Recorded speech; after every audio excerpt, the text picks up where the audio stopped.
एक माँ की कहानी। गौरी को बहुत भूख लगती है तो वो इंसानों के ठेले पर पहुंच जाती है और वहां से एक समोसा चुरा लेती है।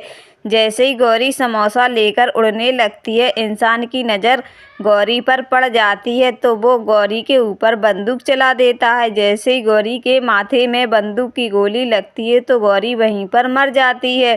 साथ में तोता खाने की तलाश में गौरी के साथ गया था, लेकिन गौरी की हालत देखकर कौआ तोता वहां से भाग आता है और जाकर कौए को खबर कर देता है कि कौआ, अब तुम्हारी गौरी इस दुनिया में नहीं रही।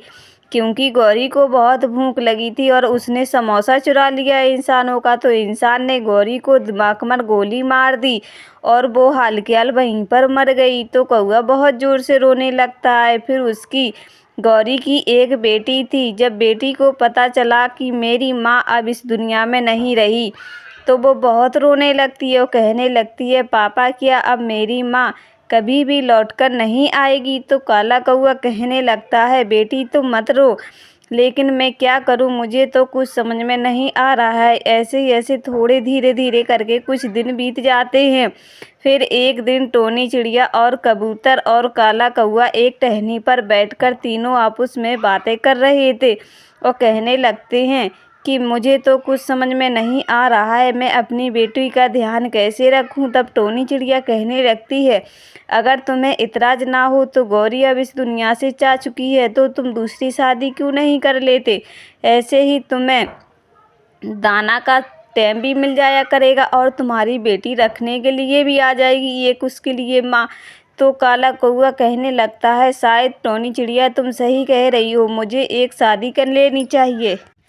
तो काला कौआ यानी रामू दूसरी शादी करके अपनी बेटी के पास आ जाता है और चिड़िया से कहने लगता है, देखो रामू, रीना मैंने तुमसे शादी इसलिए की ताकि तुम मेरी बेटी का ध्यान रखो। तो रीना रामू के सामने बहुत मीठी मीठी बातें करती है और कहने लगती है, स्वामी जी आप बिल्कुल भी चिंता मत कीजिए, मैं इन रिन्नू का बहुत अच्छे से ध्यान रखूंगी। लेकिन रामू के जाते ही रीनू बहुत बदतमीजी से उसके साथ पेश आती थी। जितना रामू दाना लेकर फल लेकर आता था वो खुद सारा खा जाती थी और रिन्नू को बिल्कुल भी दाना पानी नहीं देती थी। उसे एक दिन भूख लगी और प्यास भी लगी, तो रानू ने जैसे ही रिन्नू से कहा कि मुझे माँ प्यास लगी है, तो रिन्नू कहने लगती है कि अगर तुम्हें पानी पीना है तो तुम खुद नदी पर जाकर पी लो, मैं तुम्हारी गुलाम नहीं कि मैं तुम्हारे लिए नदी से पानी लेकर आऊं। लेकिन रिन्नू को बहुत प्यास लगी थी तो वो नदी की तरफ उड़ते हुए जा रही थी, लेकिन रिन्नू रास्ता भटक जाती है और वो घने जंगल में पहुंच जाती है, लेकिन उससे कुछ समझ में नहीं आ रहा है कि मैं कहां पर आ चुकी हूं। तो रीनू एक पेड़ की टहनी पर बैठकर जोर जोर से रोने लगती है। फिर जैसे ही रामू घर लौटता है तो रिन्नू रानू से पूछता है कि रानू मेरी बेटी कहाँ है?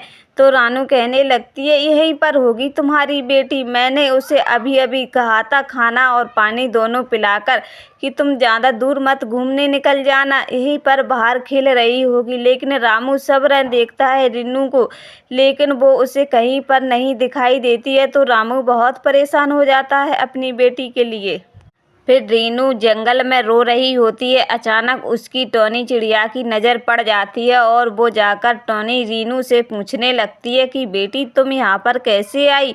तो वो टोनी चिड़िया को अपनी सारी कहानी बताती है और कहती है, मुझे बहुत प्यास लगी थी, मैंने मम्मा से कहा कि मुझे बहुत प्यास लगी है, नदी से पानी लेकर आओ, लेकिन वो सो रही थी तो उसने कह दिया कि तुम खुद जाकर पी लो।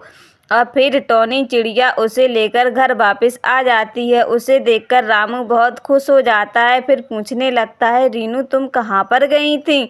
तो कहने लगती है, पापा मैं पानी पीने गई थी। तो कहा कि तुम अपनी मम्मा से तो बोल सकती थी।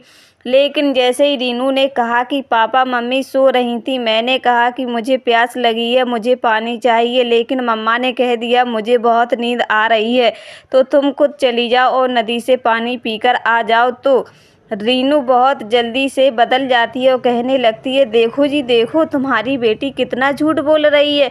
मैं इसे 2 बार नदी से पानी पिलाकर आई, फिर तीसरी बार इसने कहा तो मैंने कह दिया हंसी हंसी में कि तुम खुद चली जाओ पानी पीने के लिए, लेकिन मुझे क्या पता था कि ये कितना बड़ा झूठ बोलेगी। तो रामू टोनी चिड़िया पर हाथ उठा देता है, लेकिन इतने में टोनी चिड़िया वहाँ पर आ जाती है। फिर रामू को सारी कहानी बताती है रीनू की।